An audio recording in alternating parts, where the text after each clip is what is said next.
Nah, disinilah perbedaan orang yang beragama pakai akal dan orang yang beragama pakai hati. Orang yang beragama pakai hati,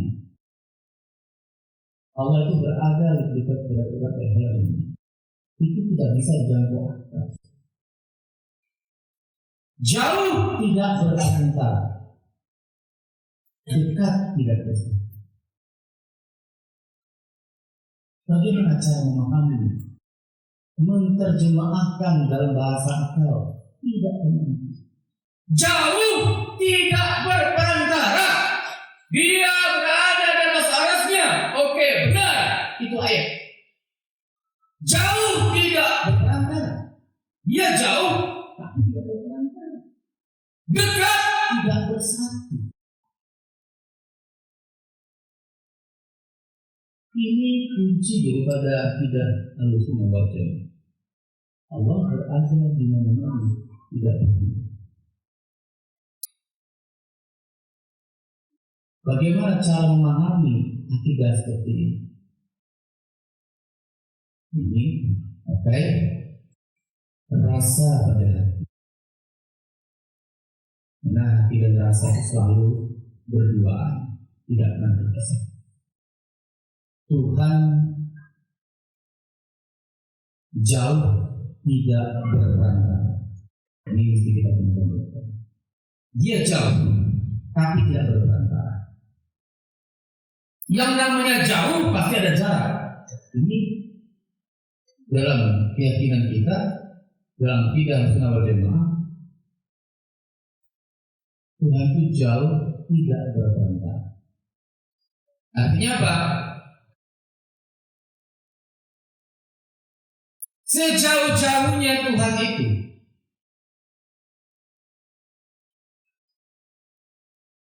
dia tetap bisa diakses. Dia tetap bisa kita temui Tuhan saja. Beda jauhnya makhluk. Jauhnya makhluk itu berperantara, berjarak. Tapi jauhnya Tuhan tidak berperantara. Kenapa? Dia masih bisa diakses.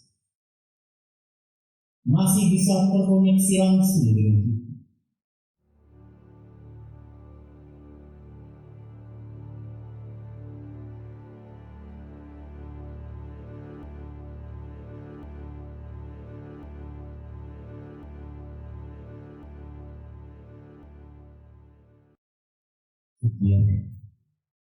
Pengajian setiap zikir kita meminta kepada Allah Subhanahu wa Ta'ala.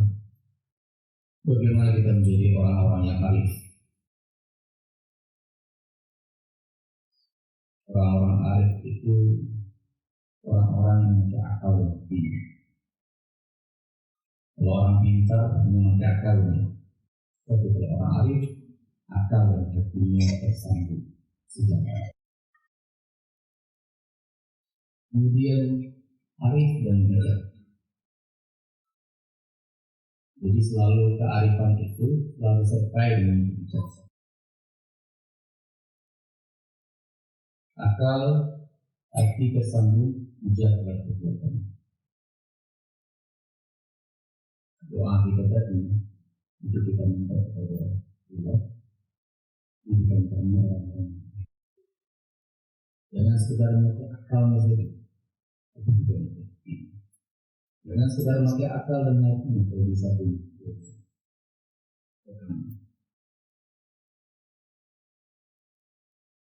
Bapak Ibu yang Allah hormati, sangat jauh sekali perbedaan antara orang yang memakai akal, antara orang pintar dengan orang yang arif. Kalau orang yang memakai akal, sekedar memakai akal dalam beragama, maka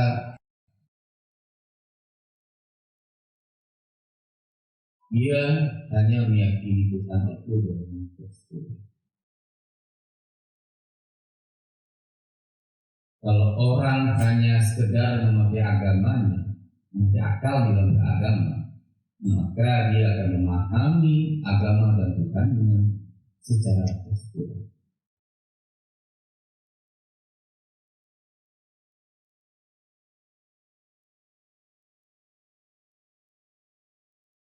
Seperti minggu yang dua minggu itu kan setelah itu banyak pertanyaan yang datang ke saya tentang akidah Tuhan itu, Allah itu beristiwa, tidak ada batas ras. Jadi seharusnya kalau kita memang tidak membantah, tidak memungkiri keyakinan Allah itu berada di atas arasnya, namun di sisi lain kita juga meyakini Allah lebih dekat daripada keluarga kita. Posisi kita bagaimana seharusnya?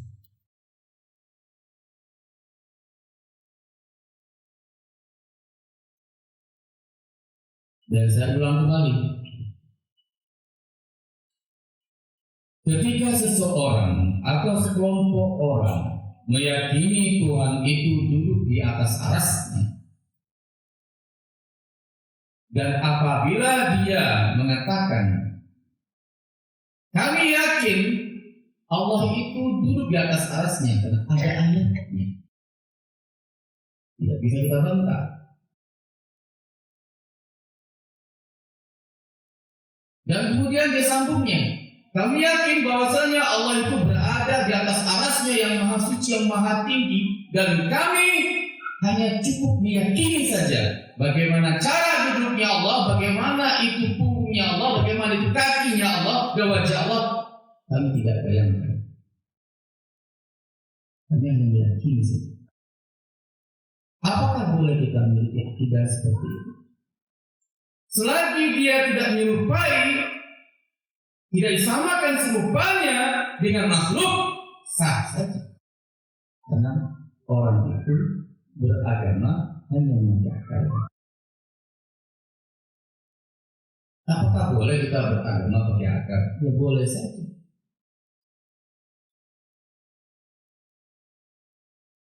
Jangan pula kita berbantah-bantahan. Malu kita. Karena dibantahkan itu air juga.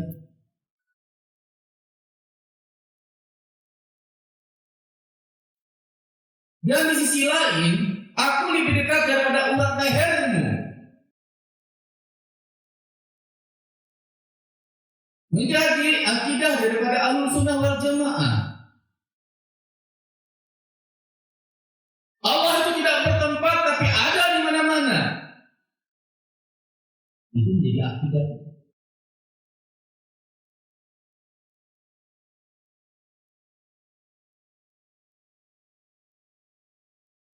Kalau kita sebagai Ahlussunnah wal Jamaah, akidah kita seperti itu. Meyakini Allah itu tidak bertempat, tidak membutuhkan tempat, dan berada di mana-mana. Kita harus dudukkan paham itu. Tidak bisa kita bicara, oh yakin saja Allah itu tidak bertempat dan ada di mana-mana. Yakin saja. Tidak bisa. Tidak bisa berhenti sampai di sana.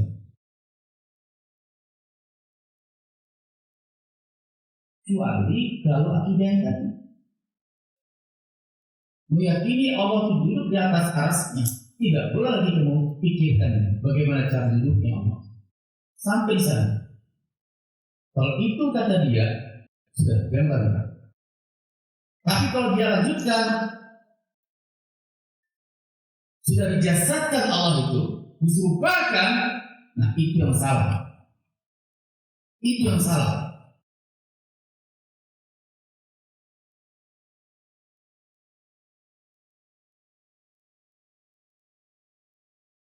Meyakini ayat wajib itu. Dan orang yang meyakini itu kita tidak bisa bantah. Nah kita yang meyakini Allah ada di mana-mana, tidak berubah. seharusnya tidak bisa berhenti. Ya udah, yakin saja. Sudah jelas Allah mengatakan aku didirikan daripada urat lehermu. Nah, disinilah perbedaan orang yang beragama pakai akal dan orang yang beragama pakai hati. Orang yang beragama pakai hati, Allah itu berada di dekat urat lehermu. Itu tidak bisa dijangkau akal. Jauh tidak berantara, dekat tidak bersama. Bagaimana cara memahami, menerjemahkan dalam bahasa akal? Tidak benar. Jauh tidak berperantara, dia berada di atas arasnya. Oke, benar, itu ayat. Jauh tidak berperantara, dia jauh tapi tidak berperantara. Dekat tidak bersatu. Ini kunci daripada akidah Ahlussunnah wal Jamaah. Allah berada di mana-mana, tidak berhenti. Bagaimana cara memahami akidah seperti ini? Ini pakai rasa pada hati. Nah, hati dan rasa selalu berduaan, tidak akan terpisah.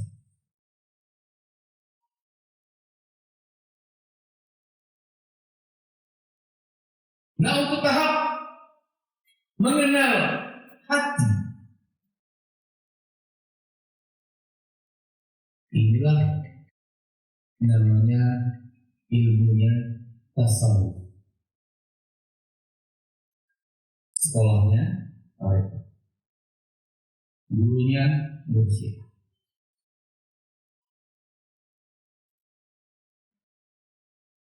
Jadi kita katakan kemarin,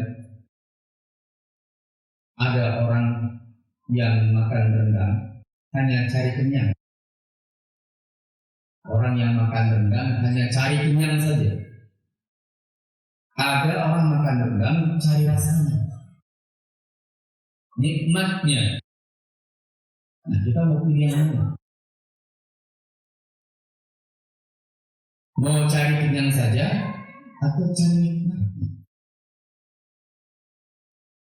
Apakah orang yang cari kenyang salah? Tidak. Memang makanan itu guna juga mengenyangkan. Dan tentunya orang yang cari rasa, cari nikmat, pasti makan dulu.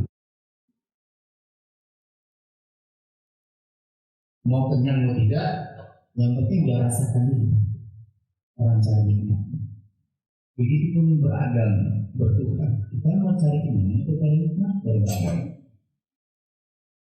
Kalau hanya untuk melampiaskan atau menutupi rasa takut kita kepada neraka dan rindu kita kepada surga, jalan saja agama ini dengan pikiran. Silahkan, engkau pasti dapat imbalan, Jangankan kita yang beragama Islam.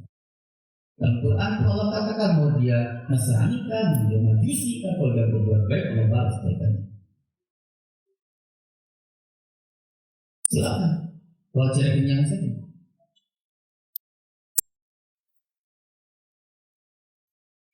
Karena tidak semuanya orang yang makan rendang itu cari nikmat.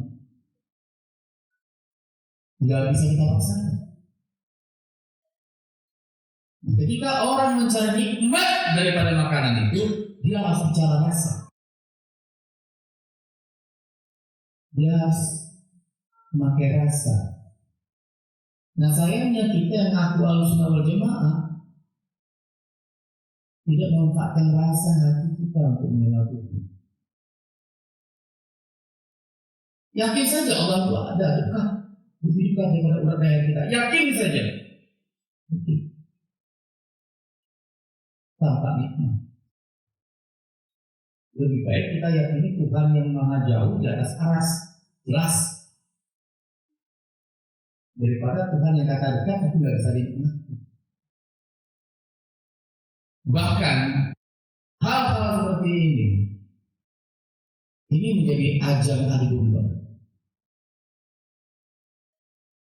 Ustaz dan ustaz lain berdebat, buya dan buya, ulama dan ulama berdebat masalah akidah. Oh, penting ini akidah. Kita harus duduk. Bapak Ibu yang Allah rahmati, selagi orang yang mengatakan Tuhan di atas aras itu tidak menyerupai apapun, selagi dia mengatakan la ilaha illallah Muhammad Rasulullah, dia muslim. Masa ada orang Islam yang lebih dekat kepada orang kafir daripada saudara sendiri? Gara-gara kita beda akidah.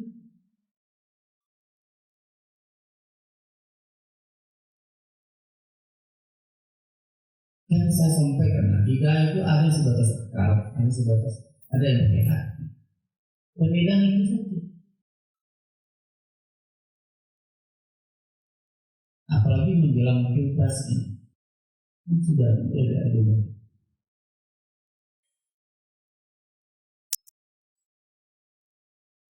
Hati-hati.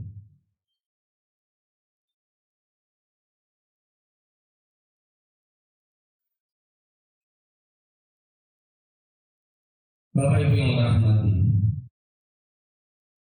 Tuhan jauh tidak berperantara. Ini mesti kita temukan. Dia jauh, tapi tidak berperantara. Yang namanya jauh pasti ada jarak. Ini dalam keyakinan kita, dalam akidah Ahlussunnah wal Jamaah, Tuhan itu jauh tidak berperantara.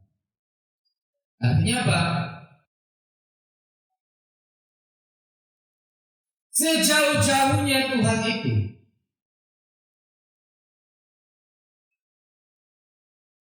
dia tetap bisa diakses.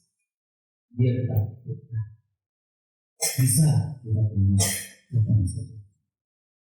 Beda jauhnya makhluk. Jauhnya makhluk itu berperantara, berjarak. Tapi jauhnya Tuhan tidak berperantara. Kenapa? Dia masih bisa diakses, masih bisa terkoneksi langsung dengan kita.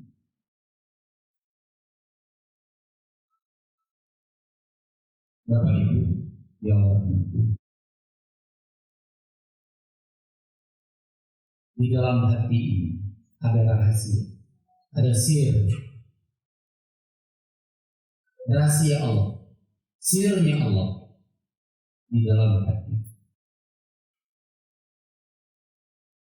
Saya selalu menyebutnya agar lebih paham, nurani.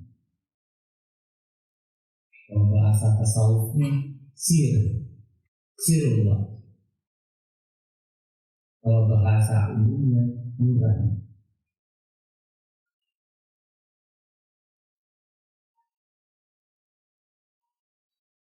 Sirullah atau nurani ini tidak pernah terputus. 24 jam tersambung dengan zatnya Allah. Zatnya Allah, bukan sifatnya. Nah, sir itu sendiri, nurani itu sendiri adalah bagian dari sifatnya.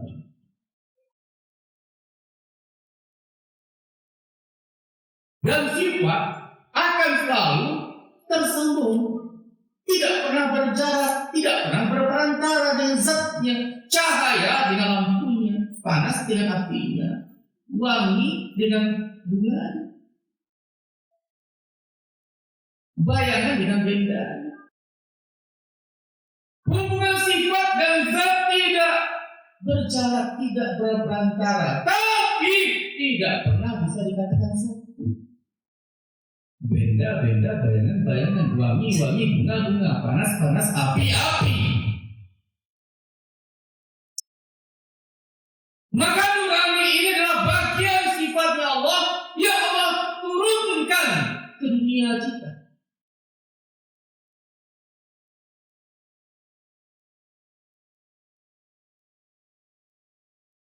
Sampailah bagian itu, serpihan daripada sifatnya Allah di dalam diri kita, menjadi namanya nurani. Maka itu tempat tidak pernah kotor, tidak pernah ternoda, tidak pernah terkontaminasi. Dia selalu bersih, walaupun wadahnya ini, tubuhnya ini seorang penjahat, seorang pelacur, tapi dia tetap bersih. Mana ada nurani penjahat yang kotor? Hatinya kotor, tapi nuraninya bersih. Dia selalu mengatakan yang benar, yang salah, hitam, putih. Tapi penjahat itulah yang tidak mengikuti kata nurani. Itu tempat yang paling sakral, yang paling suci di wilayah dunia ini. Maka tasawuf itu mengajarkan kita pembersihan hati. Tasawuf itu mengajarkan kita membersihkan hati, bukan bagaimana mendekati, mencintai Tuhan. Tidak. Tasawuf itu dasar ajarannya adalah membersihkan hati. Karena kalau hati sudah bersih, maka kita mudah menyelam ke dalam nurani. Kalau sudah di dalam nurani, tidak perlu diberitahu mana itu Allah. Di mana Allah? Tidak. Ditanya lagi, dia sudah menunjuk, dia sudah paham. Engkau kiranya ya. Dia tahu di mana Allah. Tapi karena hati kotor, hati buta, ini membuat kita itu meraba-raba untuk mengenal Tuhan kita. Perlu dalil, perlu doktrin. Hatinya para nabi dan para kekasih Allah itu sudah bersih dan melatih kebersihan. Makanya Allah itu menyukai, mencintai orang-orang yang selalu membersihkan hati dan jiwanya. Jadi engkau boleh jauh, tapi engkau tak pernah berperantara denganku. Engkau pun dekat, jika engkau dekat, engkau pun tak akan pernah bersatu.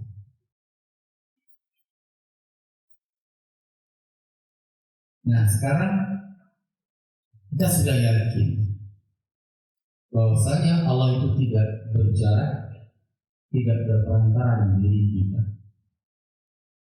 Kalau diibaratkan seperti air dan gula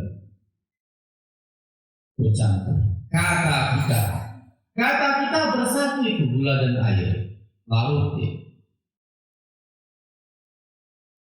di mata kita, kalau kita memakai akal, memahami kajian seperti ini, maka akan lahirlah namanya ilmu bersatu dengan kita. Bahkan banyak orang salah paham, banyak juga orang yang mencoba mengolah dengan akalnya sesuatu yang seharusnya dikelola oleh rasa, oleh hati, dikelola dengan akal. Maka muncullah filsafat, muncullah ungkapan-ungkapan yang aneh-aneh. Ya kalau Allah sudah dekat, tidak berjarak, tidak berperantara dengan diriku, bagaimana cara aku menyembah katanya? Bagaimana cara aku bisa rukuk dan sujud lagi? Dia sudah ada di sini, dekat di sini. Jadi campur aduk itu.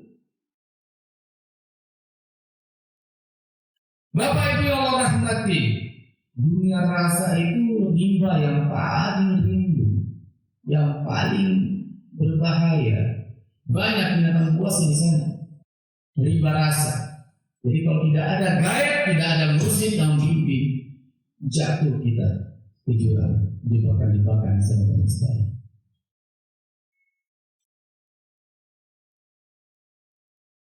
Namanya manusia Dia rasa penasaran yang tinggi, tidak disertai rasa, dia memakai akal, dia menganggarkan ilmunya dulu di bangku kuliah. Kitab-kitab yang banyak dia bacanya, mencoba untuk mengolah, meramu. Lahirlah filsafat. Ini yang merusak tasawuf. Saya sering sampaikan, tasawuf itu pengenalan, bukan ungkapan. Semakin banyak engkau mencoba mengungkapkan makna tasawuf, maka akan semakin tersesat engkau dalam filsafat.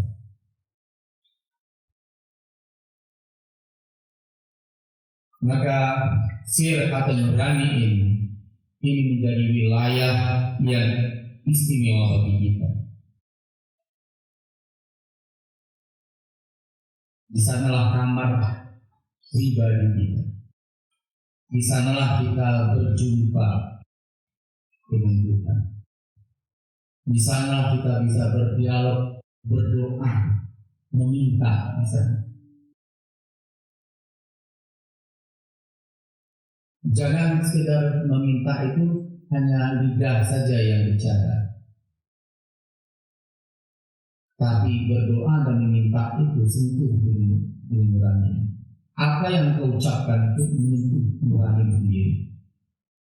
Benar gak pada hari itu kau butuh dengan apa yang kau doakan itu? Saat ini kau butuh sesuatu, maka mintalah sesuatu yang kau butuhkan itu, agar doamu menyentuh nurani. Ketika doa sudah menyentuh nurani sendiri, saat itu doa itu langsung didengar oleh Tuhan. Tapi kalau doa hanya dengan ucapan kata saja yang dirangkai indah dengan akal, doa itu butuh waktu sampai kehadirannya Allah Subhanahu wa Ta'ala. Dia harus menembus 7 lapis langit yang dijaga oleh para malaikat. Tapi kalau berdoa sesuai apa yang merasa yang kita butuhkan saat itu, maka doa itu akan mudah masuk ke dalam kita. Bukan sekedar lip service saja, bukan sekedar Rabbana Atina saja. Sudah benar-benar itu doa menjadi kebutuhan kita, walaupun yang kita minta itu 1000 perak. Tapi kalau itu benar-benar dari hati kita, maka itu sudah masuk untuk nurani. Nah, ketika masuk ke dalam nurani, dia tidak melewati para malaikat lagi, dia langsung kepada zatnya Allah sampai sana. Jadi biasakanlah berdoa itu sesuai apa yang terasa dengan apa yang diatur. Bagaimana kita kalau sholat berjamaah, mengaminkan imam kita, silakan. Tapi setelah itu mintalah ya apa yang ada di dalam diri kita, apa yang jadi tujuan kita. Dan doa itu bebas. Doa tidak sama dengan mantra. Kalau mantra dia ada batasan, tidak boleh satu kata satu huruf berlebih. Kalau doa bebas, apa yang terasa dalam hati. Kalau kita ingin membuktikan apakah benar Tuhan itu jauh tidak berperantara, dekat tidak bersama. Dia memang di atas aras, tapi dia bisa bertemu di sini. Boleh engkau katakan Allah di atas aras, betul. Allah sendiri mengatakan dalam ayat dalam Qurannya. Namun dia mengingatkan, memberikan bagian daripada sifat berada dalam diri. Saya banyak dengar bahwa orang tarekat kita sendiri akan menyatakan alam semesta ini yang katanya besar sampai sekarang tidak terukur luasnya, itu alam semesta yang kecil dibandingkan alam semesta yang ada dalam diri kita. Kita ini pusatnya, sentralnya kejadian dunia ini. Maka hal yang sebesar itu, kalau tidak ada kita, tidak akan diciptakan. Bumi yang kita pijak ini, kalau tidak ada kita, tidak akan diciptakan Tuhan. Kitalah alasan terbentuknya alam semesta ini. Alasan kejadian dunia ini. Kita alasannya. Kalau bukan karena engkau Muhammad, tak diciptakan dalam. Tak diciptakan dalam dunia ini. Kita alasannya.